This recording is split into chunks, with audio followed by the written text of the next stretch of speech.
हरिः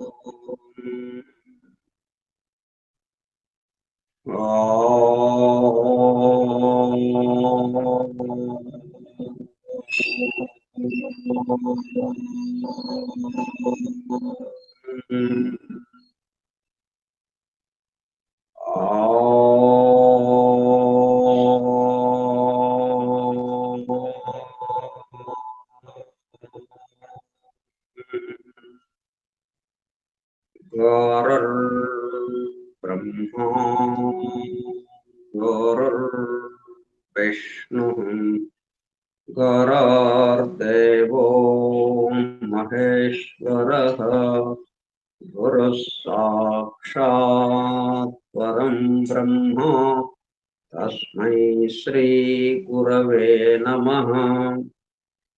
ॐ सहना भवतु सहनौ भुनक्तु सह वीर्यं करवावहै तेजस्विनावधीतमस्तु मा विद्विषावहै। ॐ शान्ति शान्ति शान्तिः। వాసుదేవ 16/11/2025 ఆదివారము రాత్రి 9 గంటల సమయం. డాక్టర్ విలియం జి బెన్హమ్ ఆంగ్ల గ్రంథము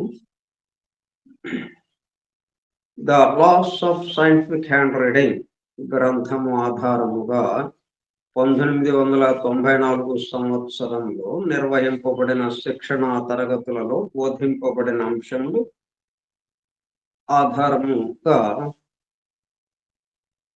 హస్త సాముద్రిక తత్వశాస్త్ర స్వయంబోధిని గ్రంథముగా రూపుదిద్దుకున్నది. ప్రస్తుతము ఆ గ్రంథము ఆధారముగా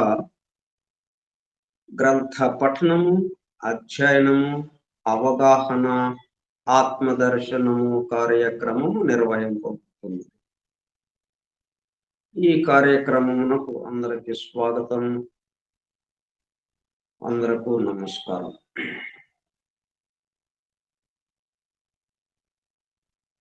మనం రేఖల్లోకి వచ్చాము. ఇంకా ఇవి ప్రధానంగా 3గా విభజించుకున్నాం. చేయి ఆకారము, గ్రహ శిఖర స్థానములు, 3 రేఖలు. ఎట్లా ఇవి మనం ఎట్లాగైతే తీర్థయాత్రికుడు, ఇది బాగా గుర్తుపెట్టుకోవాలి. మనం తీర్థయాత్రికుడు అంటే ఒక చోట ఉండేవాళ్ళం కాదు. ఇక్కడ ఈ చోటు బాగున్నట్టుందండి, ఈ దేవాలయం, ఈ పరిసరాలు, ఈ వాతావరణం చాలా బాగుంది, ఇక్కడ మనం సెటిల్ అయిపోదాం, ఇక్కడికి ఉందాంలే అని అంటే తీర్థయాత్రికులు అవ్వం. ఎన్నెన్ని తీర్థాలు ఉన్నాయో, ఎన్ని పుణ్యక్షేత్రాలు ఉన్నాయో అవన్నీ దర్శించడానికి, వాటి ద్వారా ఏకత్వ అనుభూతికి వెళ్ళటానికి మనం ప్రయాణం మొదలు పెట్టాం. అంతేని ఈ మధ్యలో ఒక చోట ఆగటానికి కాదు మనం. కాబట్టి తీర్థయాత్రికుడు అనగానే అది దేని ద్వారా తెలుస్తుంది? ఆ తీర్థయాత్రికుడు ఎటువంటి వాడు అన్నది గ్రహ శిఖర స్థానాల ద్వారా తెలుస్తుంది మనకి. సరే, ఇతను ప్రయాణానికి మరి ఒక వాహనం కావాలి. అది సొంతది కావచ్చు, అద్దెకి తీసుకున్నది కావచ్చు, ఏదైనా కానీ ఒక వాహనంలో బయలుదేరాలి. ఆ వాహనం ఏంటి? చేయ ఆకారం. ఆ చేయ ఆకారము అనే అంటే 16 విషయాలు ఏవైతే ఉన్నాయో ఆ విషయాలు అనే వాహనంలో ఈ లక్షణాలు కలిగినటువంటి, స్వభావం కలిగినటువంటి ఈ యాత్రికుడు, గ్రహ శిఖర స్థానాలకు సంబంధించిన యాత్రికుడు ప్రయాణం మొదలు పెట్టాడు, తీర్థయాత్ర మొదలు పెట్టాడు. అయితే మరి ఏ దారి గుండా వెళ్ళాలి? రేఖలు. ఈ రేఖలు మనకి ఈ మాదిరిగా వెళ్ళండి అని చెప్పి దారి చూపిస్తూ ఉన్నాయి. అట్లా మనం దీన్ని మలుచుకుంటున్నాం.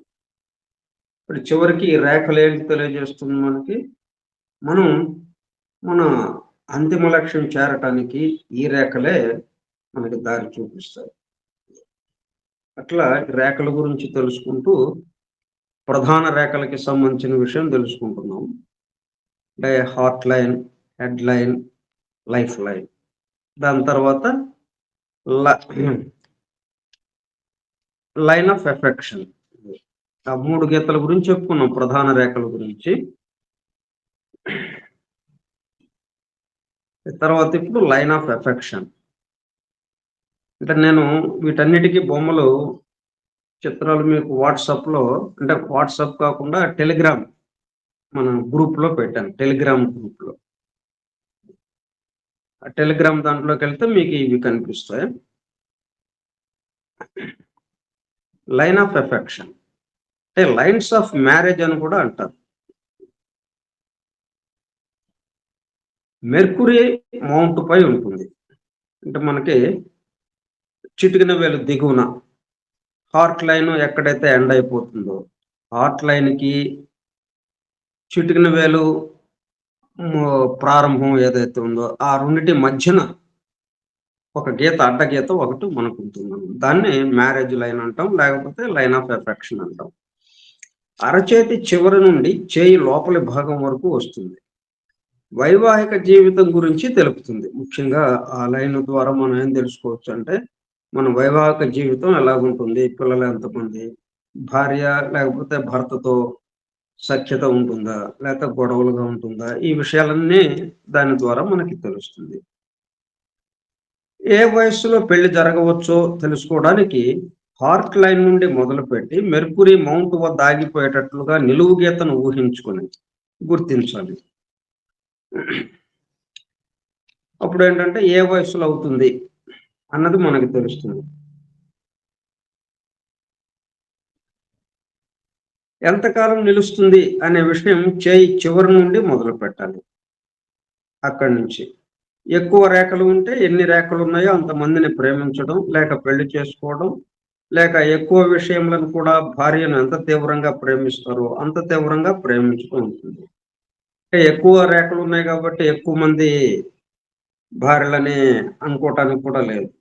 అంటే భార్యను ఎంత అయితే ప్రేమిస్తారో అంత అంత ఇతర విషయాల మీద కూడా ప్రేమ ఉంటుంది. అప్పుడు ఏంటంటే ఆ కొంచెం ఎక్కువ రేఖలు ఉండడానికి అవకాశం ఉంటుంది అటువంటి సందర్భంలో కూడా. లేకపోతే ఇట్లా కూడా ఉండొచ్చు, ఒకళ్ళని చేసుకోవడం అంటే నిత్య పెళ్లి కొడుకు అని మనం అంటూ ఉంటాం, పేపర్లో అప్పుడప్పుడు పడుతుంటుంది. ఒకళ్ళని పెళ్లి చేసుకోవడం, ఆ తర్వాత కొంతకాలం సంసారం చేయటం, ఇంక వదిలేసి ఇంకొకళ్ళని పెళ్లి చేసుకోవటం, ఇట్లా జరుగుతూ ఉంటుంది ఆ రేఖలు ఎక్కువగా ఉన్నప్పుడు. ఆ తర్వాత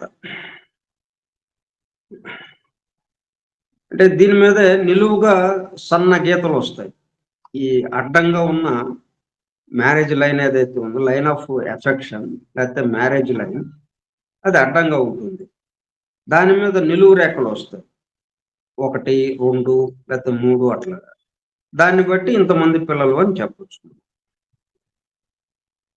ఇక తర్వాత 4 లైన్ ఆఫ్ సాటర్న్. ఇది శని అంగుళికి దిగువన ఉంటుందన్నమాట. ముఖ్యమైన రేఖలలో 4వది ఫేట్ లైన్ అని కూడా పిలుస్తారు. ఇది ఎక్కడ మొదలవుతుంది? చేయి అడుగున కంకణ రేఖల దగ్గర నుండి ప్రారంభమై, అంటే మణికట్టు దగ్గర 3 అడ్డగీతలు ఉంటాయి. మణికట్టు దగ్గర చేయి చివరికి, అరచేయి చివరి భాగం అక్కడ మణికట్టు దగ్గర 3 అడ్డరేఖలు మనకి కనిపిస్తూ ఉంటాయి. అక్కడి నుంచి ప్రారంభమయ్యేది సాటర్న్ మౌంట్తో ఆగిపోతుంది. అంటే మధ్యవేలు దిగువ దాకా వస్తుంది అన్నమాట. దాన్ని ఫేట్ లైన్ అంటాం, అదృష్ట రేఖ. క్రింది నుండి చూడాలి. ప్రధానమైన 3 లైన్స్ ఏవైతే ఉన్నాయో, heart line, head line, life line, అవేమో పైనుంచి ఈ చివరి నుంచి చూడాలి. ఇక్కడ చూపుడు వేలికి దిగువ నుంచి బొటన వేలికి చూపుడు వేలికి మధ్యలో ఉంటాయి కదా వీళ్ళు, అక్కడి నుంచి ఈ చివరికి ఎడం వైపుకి చూడాలి మనం. ప్రారంభమేమో చూపుడు వేలు దిగువన ప్రారంభమవుతుంది. ఇప్పుడు ఈ లైన్ ఆఫ్ సాటర్న్ అన్నది అదృష్ట రేఖ అన్నది ఫేట్ లైన్ అని కూడా పిలుస్తాం. ఫేట్ లైన్ లేకపోతే అదృష్ట రేఖ అన్నది ఈ మణికట్టు దగ్గర నుంచి పైకి చూడాలి. మనం మణికట్టు దగ్గర ప్రారంభం అన్నట్టుగా చూడాలన్నమాట. అంటే ప్రతి రేఖకి ప్రారంభము అంతము ఉంటుంది. ఒక గీత గీసామంటే ఎక్కడో ప్రారంభం ఉంటుంది, ఎక్కడో ముగింపు ఉంటుంది. అట్లాగే ఈ గీతలు కూడా.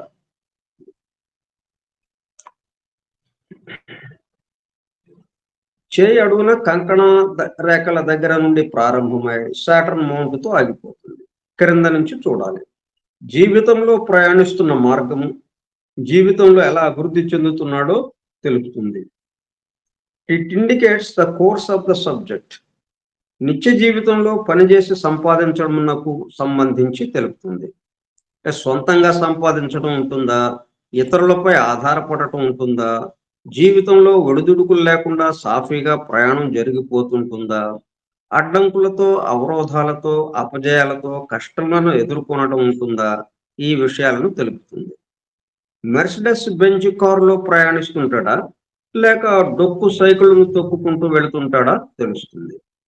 అయితే లైన్ ఆఫ్ సాటర్న్ ఒక్కటే ఉన్నందువల్ల మన ముందు అదృష్టం పరుచుకుని ఉంది, దానిపై నడుచుకుంటూ వెళ్ళిపోవచ్చు అని అనుకోకూడదు.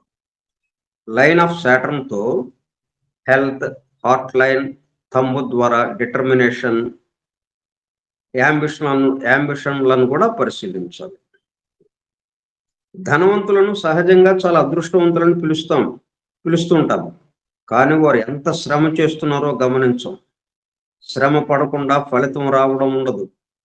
ఫేట్ లైన్ ఉంది కాబట్టి ఏదో ఒక రోజు అదృష్ట దేవత వచ్చి తలుపు తడుతుందిలే అని మెదలకుండా కూర్చుంటే అదృష్ట దేవత పనిలో ఉండి రావడానికి ఖాళీ లేక దురదృష్ట దేవతను పంపిస్తుంది.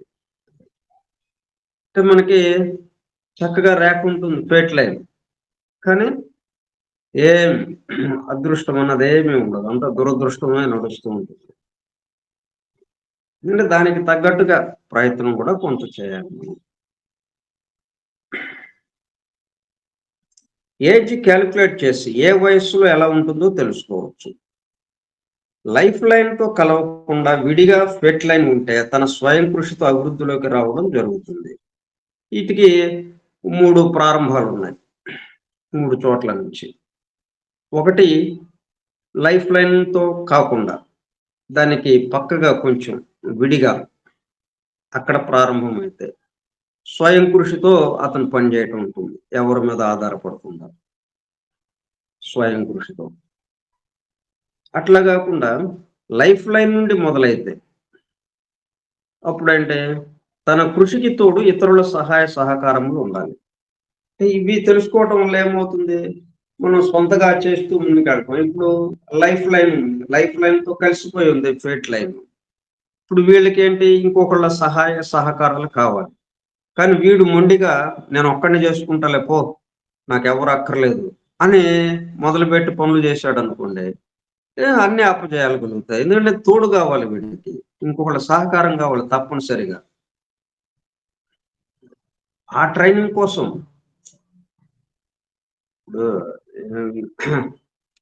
నేను స్వయం కృషితో ఎవరి మీద నేను ఆధారపడలేదు, ఎవ్వరూ నాకు అక్కర్లేదు, ఎవరి జోలికి నేను వెళ్ళను, నాదేదో నేనే చూసుకుంటాను అన్నట్టుగా కొంతమందికి ఉండొచ్చు. వాళ్ళకి ఆ తర్వాత పరస్పర సహకారం కోసం లైఫ్ లైన్ దగ్గరికి రావాలి. ఇప్పుడు లైఫ్ లైన్ దగ్గరికి వచ్చాడంటే అర్థం ఏంటి, లైఫ్ లైన్తో కలిసిపోయి లైఫ్ లైన్ దగ్గర మొదలయ్యి ఫేట్ లైన్ పైకి వెళుతూ ఉంది అంటే అర్థం ఏంటి, ఇతరుల యొక్క సహాయ సహకారాలతో పనులు చేయాలి. అంటే కొంచెం వినయం కావాలి, మనకి కొద్దిగా తల దించాలి. తల ఎత్తి అని అంటే మరి ఎవడు చేసి పెడతాడు, మనకి చేయదు. ఆ ట్రైనింగ్ కోసం మనకి ఈ లైన్ ఈ విధంగా ఇవ్వబడింది.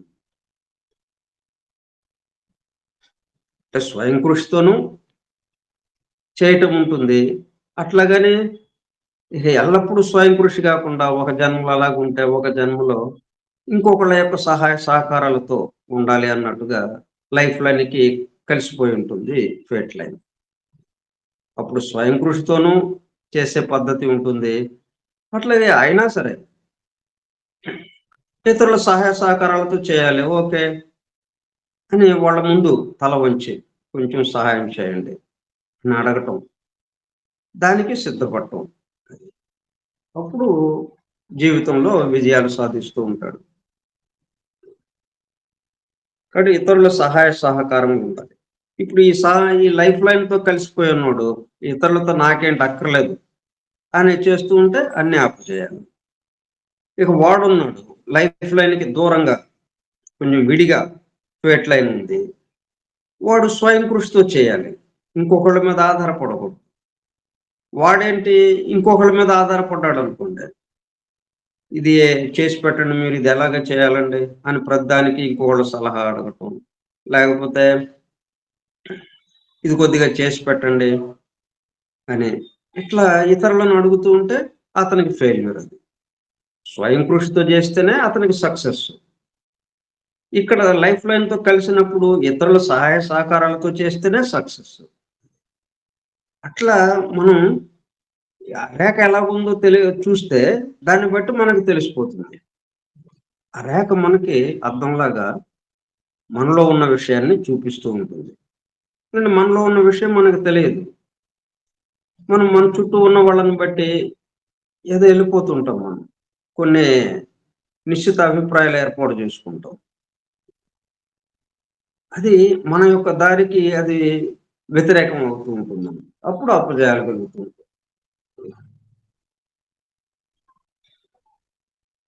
అట్లాగే ఇంకొకటుంది. వీనస్ మౌంట్ నుండి ప్రారంభమైతే దగ్గర బంధువుల తోడ్పాటు ఎక్కువగా ఉంటుంది.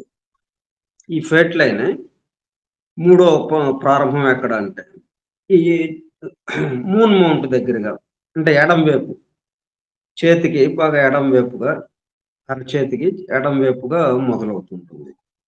మూన్ మౌంట్ దగ్గర నుంచి. మూన్ మౌంట్ అనేటప్పటికల్లా స్త్రీ యొక్క సహకారం. అంటే అది తల్లి కావచ్చు, భార్య కావచ్చు. వాళ్ళ యొక్క సహాయ సహకారాలతో. అంటే వాళ్ళ నుంచి మనకు ఆస్తిపాస్తులు రావచ్చు. భార్య ఏదన్నా ఆస్తిపాస్తులు తేవచ్చు. లేకపోతే తల్లి ద్వారా మనకేదన్నా ఆస్తిపాస్తులు సంక్రమించొచ్చు. అయితే వాళ్ళ యొక్క తోడ్పాటు, వాళ్ళ సలహా దాంతో మనం ముందుకు వెళ్ళటం అనేది జరుగుతుంది. కాబట్టి అట్లా రేఖ ఉన్నప్పుడు ఏ బా ఆడోళ్ళని నేను అడిగేదేంటి? నేను చెప్పినట్టు వాళ్ళు వినాలి గాని అని ఠలాయిస్తే ఫెయిల్యూర్స్. ఇంక వేరే విషయం ఏమి లేదు. మనం ఏ విధంగా చేయాలో ఆ విధంగా చేస్తే సక్సెస్. దానికి వ్యతిరేకంగా చేసామంటే ఫెయిల్యూర్. అంటే మనకి ఈ జీవితానికి సంబంధించి మనం శిక్షణ పొందటం కోసం ఈ మొత్తం సంఘటనలు మన జీవితం అంతా ఏ విధంగా నడవాలి అని అంటే ఎందుకు నడవాలి అట్లాగా? మన ట్రైనింగ్ కోసం మనలో ఉన్నటువంటి ఆ గుణాలు ఏవైతే ఉన్నాయో అవన్నీ మొత్తం ఏమవ్వాలి? అది అంటే కఠినత్వం నుంచి, గట్టితనం నుంచి మెత్తగదనంలోకి రావాలి. మెత్తగా అయిపోవాలి. దేనికైనా అందరితోనూ మనం కలిసికట్టుగా ఉండడము అన్నట్టుగా. ఇట్లా ఈ విధంగా మారటానికి వీలుగా ఇవి ఈ జీవితం ఈ జీవితంలోని సంఘటనలు ఉంటాయి. అక్కడ సంఘటనలు ముఖ్యం కాదు. ఆ సంఘటనల ద్వారా మన యొక్క మనసులో ఆ మార్పు రావటం. మన యొక్క లక్షణాలలో, స్వభావంలో మార్పు రావటం. దానికోసం ఈ సంఘటనలు.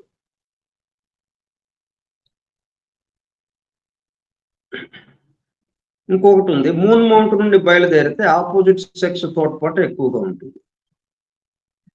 వారి సలహాలతో పనిచేసినప్పుడు సక్సెస్ గ్యారంటీ. భార్యాభర్తల మధ్య సఖ్యతను పెంచడానికి ప్రకృతి చేసిన ఏర్పాట్లలో ఇది ఒకటి అని అనుకోవచ్చు.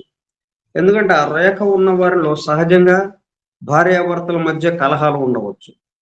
వాటిని తగ్గించి భార్య గాని, భర్త గాని వారి సలహాతో, భార్య భర్త సలహాతోనో భర్త భార్య సలహాతోనో పనులు చేస్తే సక్సెస్ లభిస్తుంది. ఇంకొకటి అరచేయి సగం నుండి ప్రారంభం.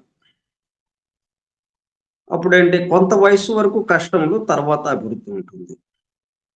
హెడ్‌లైన్‌తో ఆగిపోతే తప్పుడు నిర్ణయములతో అవకాశములను ఉపయోగించుకోలేక అపజయం పాలవడం. అంటే దిగువ నుంచి ప్రారంభమవుతుంది ఫేట్ లైన్. సన్ మౌంట్ కేసి వెళుతూ ఉంటుంది. ఈ సాటర్న్ మౌంట్ కేసి, శని అంగుళి వైపు కేసి వెళుతూ ఉంటుంది. మధ్యవేలు కేసి. వెళుతూ వెళుతూ హెడ్‌లైన్ వచ్చేటప్పటికల్లా అక్కడ ఆగిపోతుంది. ఇక ఆ తర్వాత గీత ఉండదు. అంటే అదేంటి చెప్తుంది మనకి?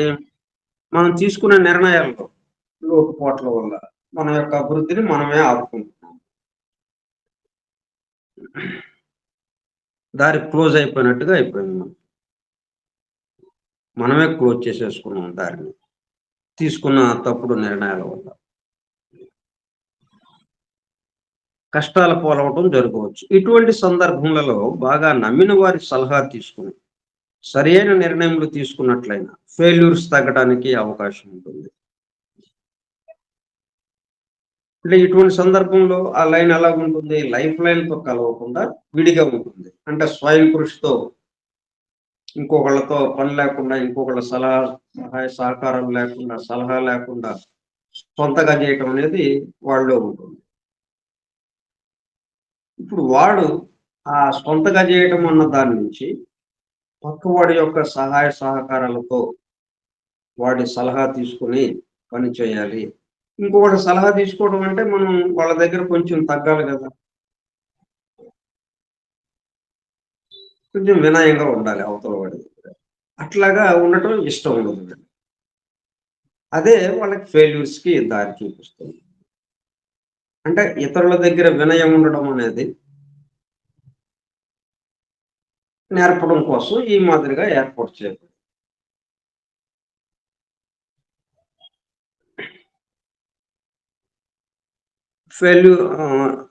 నమ్మిన వారి సలహా తీసుకొని సరియైన నిర్ణయములు తీసుకున్నట్లయినా ఫెయిల్యూర్స్ తగ్గడానికి అవకాశం ఉంటుంది. ఫేట్ లైన్ లేకపోతే వాడికి ఇష్టమైన ఏ వృత్తినైనా ఎన్నుకొని పని చేయడం ఉంటుంది. ఒకళ్ళ చేతిలో అసలు లైనే ఉండదు ఇది. అట్లా లేనప్పుడేంటి? అసలు దారే లేదు. అట్లాగని ఇక నీకు జీవితమే లేదని అనటానికి లేదు గదా! అయితే తనే ఆ దారి ఏర్పాటు చేసుకుంటూ, ఒక్కొక్క అడుగు ముందుకు వేస్తూ, అందరికన్నా బాగా ఉన్నత స్థితిలోకి వెళ్ళటానికి కూడా అవకాశం ఉంటుంది. ఫేట్ లైన్ ఉంటేనే ఉన్నత స్థితి అన్నట్టు కాకుండా, ఫేట్ లైన్ లేని వాళ్ళు కూడా ఉన్నత స్థితిలోకి వెళ్ళటానికి అవకాశం ఉంటుంది. కాకపోతే కొంచెం కష్టంగా. ఫేట్ లైన్ ఉన్నవాడి కన్నా, ఫేట్ లైన్ లేని వాడికి కొంచెం ఎక్కువ కష్టము, ఎక్కువ పట్టుదల, ఎక్కువ శ్రమ, ఓర్పు ఇవన్నీ కావాలి.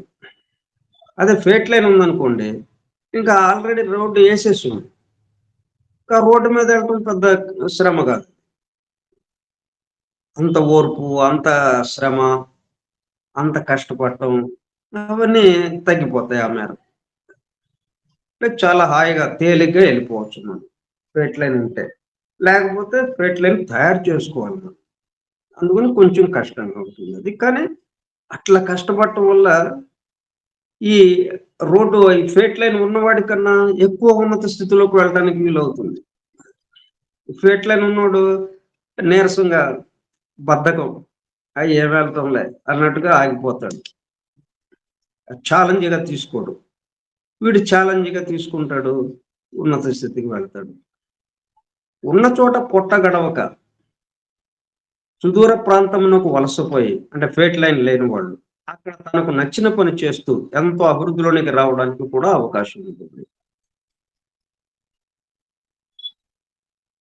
ఈ లైన్ ఆఫ్ అపోలో అంటే ఇది ఒక్కొక్క మౌంట్ కి సంబంధించిన లైన్స్ అన్నమాట ఇవి. నిలువు రేఖలు ఇవి. నిలువు గీతలు. ఇప్పుడు సాటర్న్ కి సంబంధించి line of Apollo, line of fate line, line of line of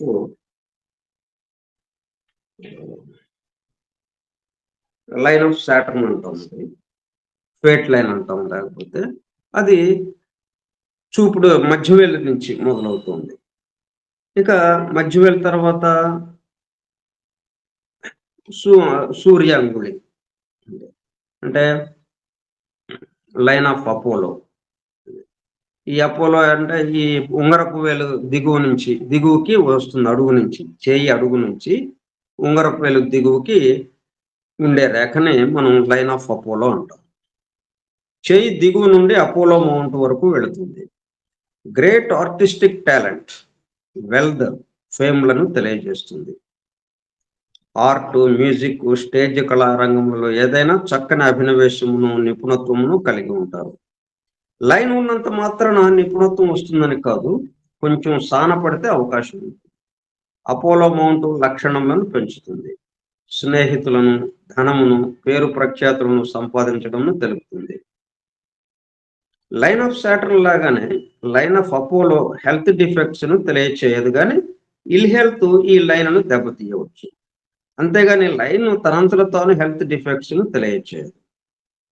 ఇట్లాగే ఈ లైన్ ఉంటే అసలు సాటర్న్ సన్ మౌంటే ఎక్కువగా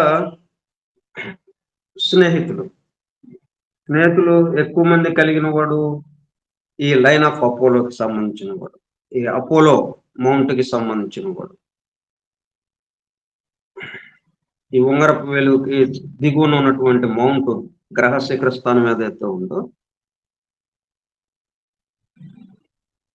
ఆ శిఖర స్థానము దాని మీద వచ్చే లైను చేయి అడుగు నుంచి దాని వైపుకు వస్తున్నాం, ఉంగరపు వేలు వైపుకు వస్తున్నటువంటి లైను. ఇవి వాడిని అంటే చుట్టుపక్కల తన యొక్క స్నేహితుల సహకారంతో ఉన్నత స్థితిలోకి రావడం ఉంటుంది. బంధువుల యొక్క చేదోడు వాదోడు ఉండదు వాడికి. ఎక్కువగా స్నేహితులే అతనికి తోడ్పడుతూ ఉంటారు. వాళ్ళ యొక్క తోడ్పాటుతో ఎంతో ఉన్నత స్థితికి చేరుతాడు. స్నేహితుల్ని బాగా ఆకర్షిస్తుంటాడు. జనం అందరూ ఇతనంటే చాలా ఇష్టంగా ఇతని వెంట తిరుగుతూ ఉంటారు. అంటే సూర్యుడి వెంట గ్రహాలు తిరిగినట్టుగా. సూర్యుడు గ్రహాల చుట్టూ తిరగట్లేదు కదా, గ్రహాలన్నీ ఏం చేస్తున్నాయి, సూర్యుడు చుట్టూ తిరుగుతున్నాయి. అట్లాగా వీడి చుట్టూ ఉన్న వాళ్ళు తిరుగుతూ ఉంటారు వీడినంటి పెట్టుకుని.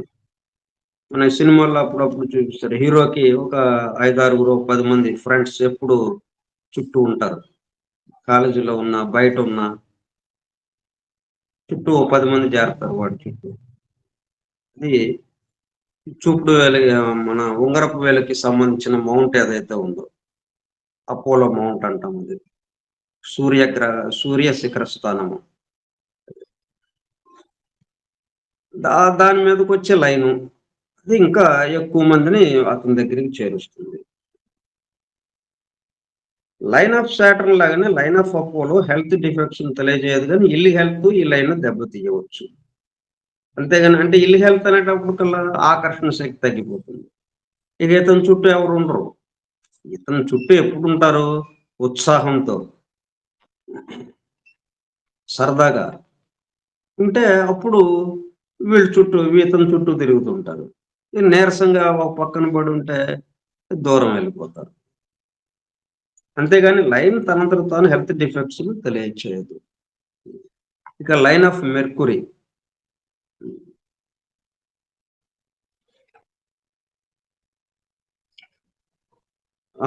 Line of health, line of labour, line of hepatica అని కూడా పిలుస్తారు. అంటే మూన్ మౌంట్ నుండి ప్రారంభమై మెర్కురీ మౌంట్ వద్ద ఆగిపోతుంది. అంటే చిటికిన వేలు దగ్గర అనమాట. డైజెస్టివ్ సిస్టమ్ కి సంబంధించిన ఇన్ఫర్మేషన్ దీని ద్వారా తెలుస్తుంది. లేవర్ యొక్క ఫంక్షన్ ఎలా ఉంది మొదలైన విషయములను తెలుపుతుంది. పూర్ మెర్కురీ లైన్ లేవర్ కు సంబంధించిన డిఫెక్ట్స్ ను తెలియచేస్తుంది. ఈ రేఖ యొక్క ప్రాముఖ్యత చాలా ఉంది. తీసుకున్న ఆహారం సమంగా జీర్ణం కాబడడం, లేవర్ నుండి పైత్యరసం అవసరమైనంత వరకు ఊరటం ఉన్నప్పుడు అనారోగ్యంకు అవకాశం చాలా తక్కువ. లేవర్ నుండి స్రవించే పైత్యరసం మీద ఆధారపడి మెర్కురీ లైన్ ఏర్పడటం జరుగుతుంది. లైన్ ఆఫ్ మెర్కురీతో పాటు అతను ఏ మౌంట్కు చెందినవాడు ఆ మౌంట్ లక్షణాలను ఇతర రేఖలతో జత చేసి పరిశీలించాలి. ఇల్ హెల్త్ ఏ మౌంట్ టైప్ లో ఎలా ఉంటుందో తెలుస్తుంది. అలాగే మెర్కురీ మౌంట్ పైకి నిలువు గీతగా ఏర్పడుతుంది కాబట్టి మెర్కురీ మౌంట్ క్వాలిటీస్ ఎక్కువగా పనిచేయటం ఉంటుంది. బిజినెస్ లో సక్సెస్ ఉంటుంది. ఈ స్టార్టింగ్ పాయింట్ ఎక్కడ మొదలవుతుందంటే సాటర్న్ లైన్ కు చేయి చివరకు మధ్యగా మూన్ మౌంట్ నుంచి ప్రారంభం అయితే నార్మల్. లైఫ్ లైన్ టచ్ చేయడం కానీ లైఫ్ లైన్ లోపల నుండి రావడం కానీ ఉంటే అన్ఫేవరబుల్. అంటే లైఫ్ లైన్తో ఇది టచ్ అయి ఉండకూడదు, దాన్ని లోపలికి వెళ్ళకూడదు, టచ్ అయ్యి ఉండకూడదు. అంటే ఏమవుతుందంటే లేబర్ కి సంబంధించిన డిఫెక్ట్స్ ఎక్కువగా అనారోగ్యానికి సంబంధించినగా మారిపోతుంది. మెర్కురీ లైన్ లేకపోవడం మంచిదే. హెల్త్కు సంబంధించి లేబర్ ట్రబుల్స్ తక్కువగా ఉన్నాయని చెప్పుకోవచ్చు. దీంతో మెయిన్ లైన్స్ వివరించడం అయిపోయింది. అంటే heart line, head line, life line, అలాగే line of Saturn, line of Apollo, line of Mercury, ఇట్లా ఈ 6 లైన్స్. వీటితో పాటు line of affection, marriage line ఒకటి, మొత్తం 7. వీటితో మెయిన్ లైన్స్ ను వివరించడం అయిపోయినది. మైనర్ లైన్స్ గురించి రేపు ముచ్చటించుకుందాం. ఓకే.